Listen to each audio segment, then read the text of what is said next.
Your sister's wedding was perfect. Mom beamed across the dinner table. When will it be your turn? I smiled, sipped my wine, and said, It already happened. You just weren't there. The whole room froze. My name is Calla Monroe. I'm 32. And if you think this is about a forgotten invitation, stay tuned. Because sometimes the real betrayal isn't being left out. It's realizing you were never really counted in. The room was aglow of champagne glasses and well-dressed guilt. Dad cleared his throat. My sister blinked rapidly, like she'd walked into the wrong conversation. You're joking, right? She asked. I set my glass down. No. Mom blinked like she'd been slapped. When? She whispered.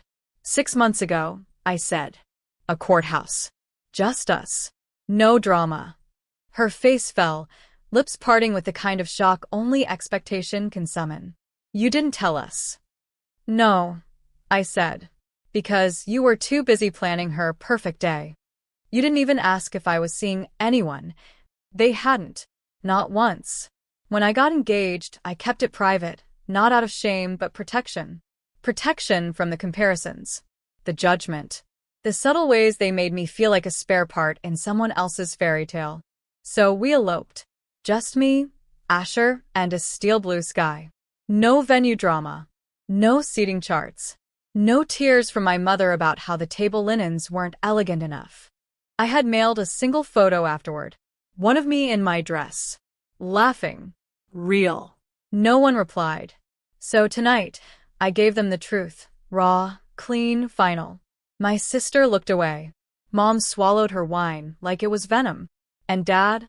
He finally asked something real. Is he good to you? I nodded. Yes. Better than you were. After the dinner silence wore off, Mom did what she always did when control slipped. She tried to reframe the narrative.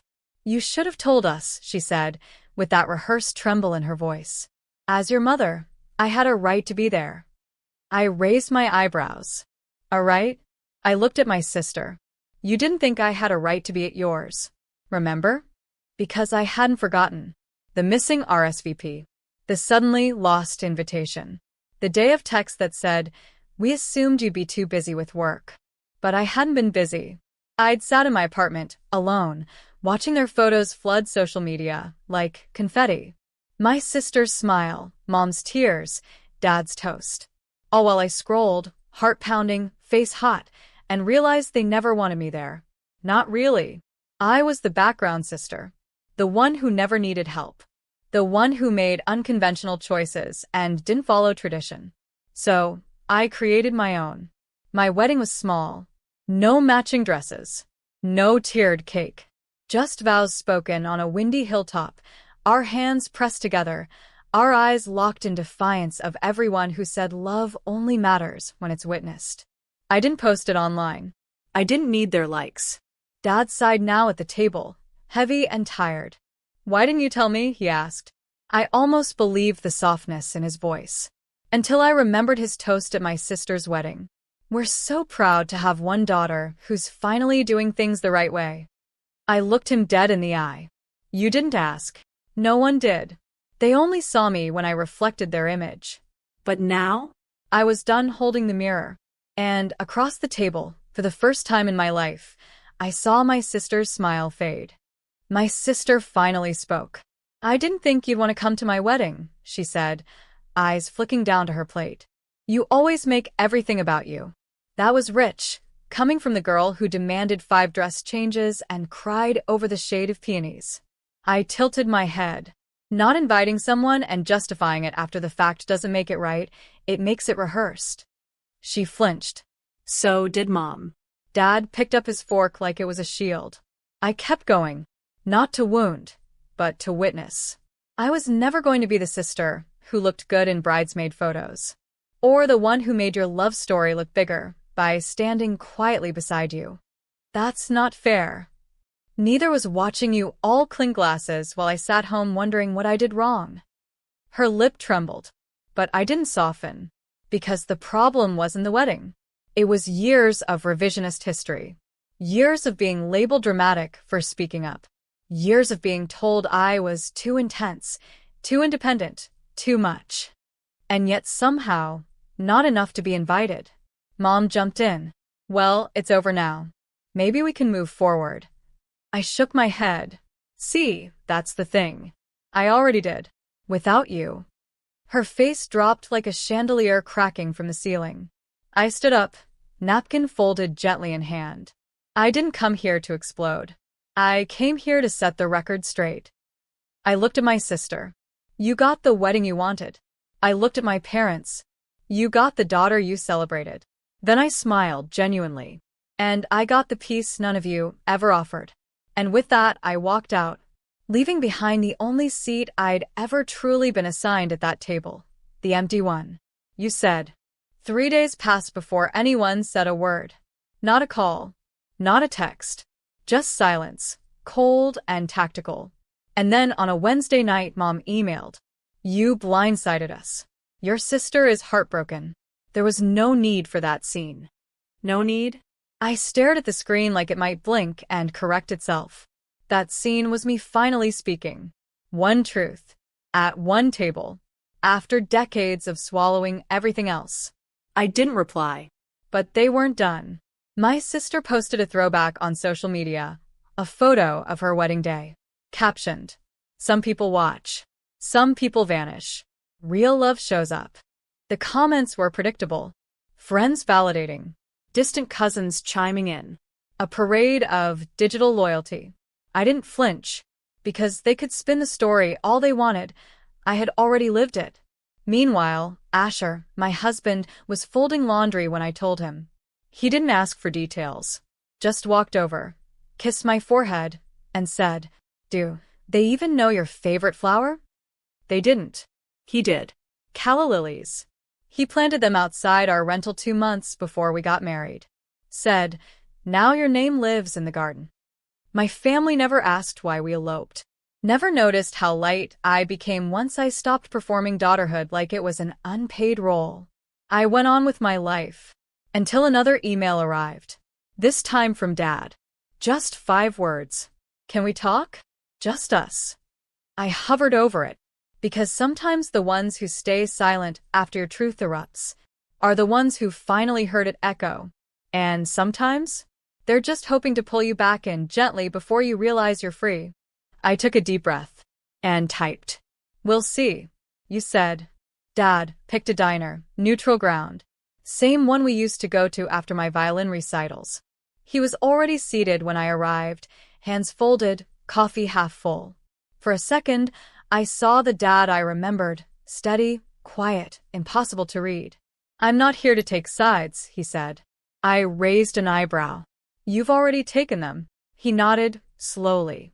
I know. The silence stretched between us like fabric pulled too tight. Then he said, You getting married without telling us did hurt. I didn't flinch. You not asking where I was the day of her wedding? That hurt too. He looked down, thumb tracing the rim of his cup. I didn't know how far it had gone, he said. Between you and your mother. You and your sister. I let that sit. Dad, it didn't go anywhere. It stayed exactly where it always was, unequal. He didn't argue. Instead, he reached into his coat and slid a photo across the table. Me and Asher. Smiling. Wind blown. My dress caught mid-spin. I kept this, he said. Even when your mom said it was disrespectful. I stared at the photo. My hands had been shaking when I sent it.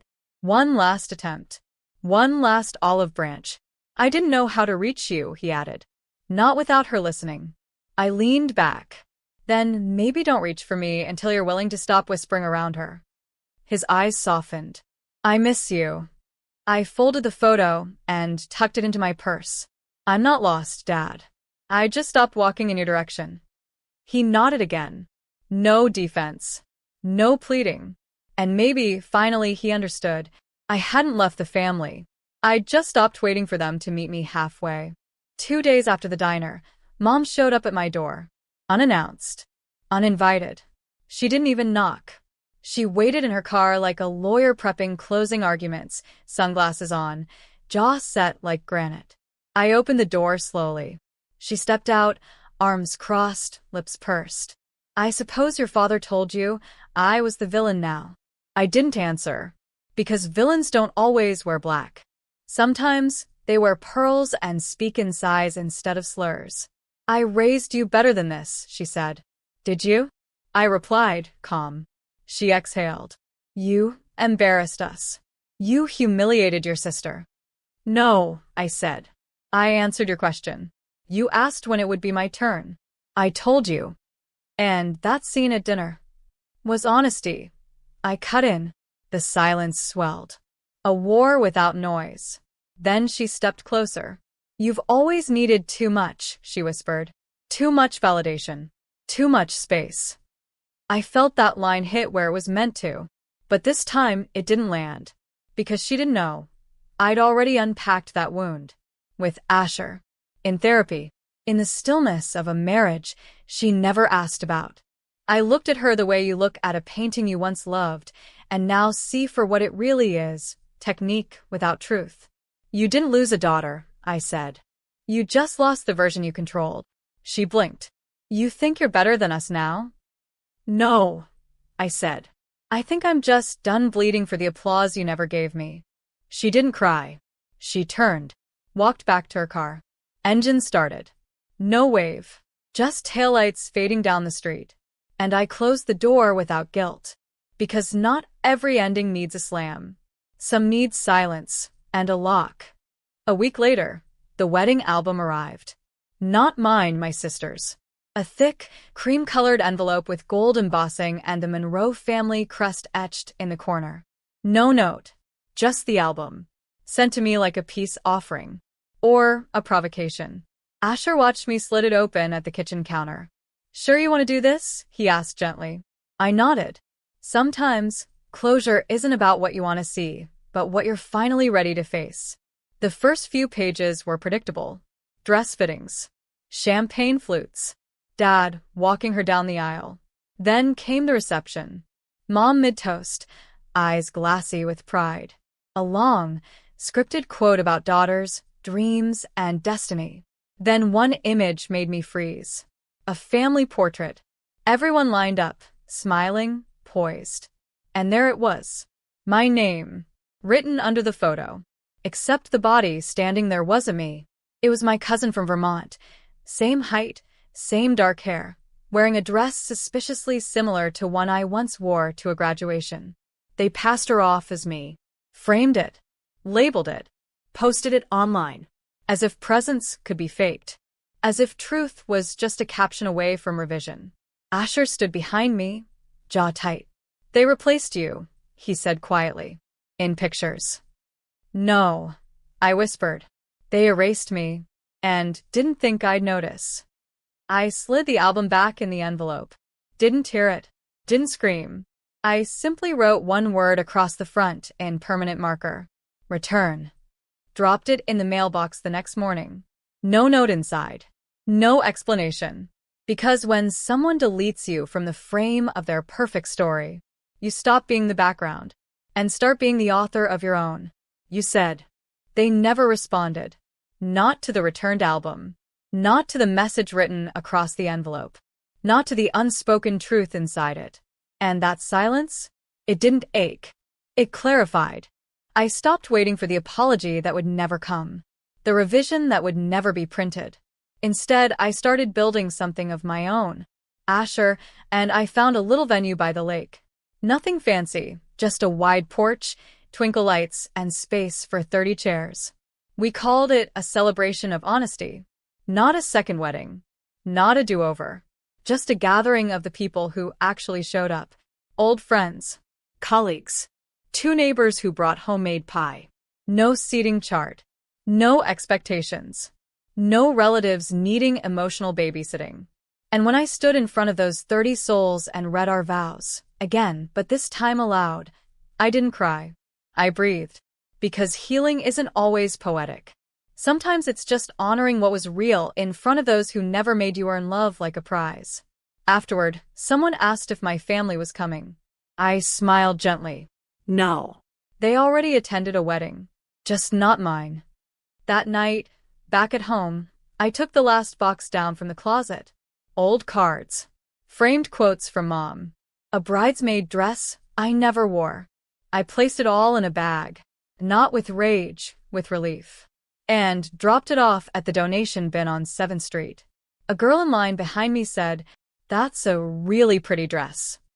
I turned and smiled. It was never really mine.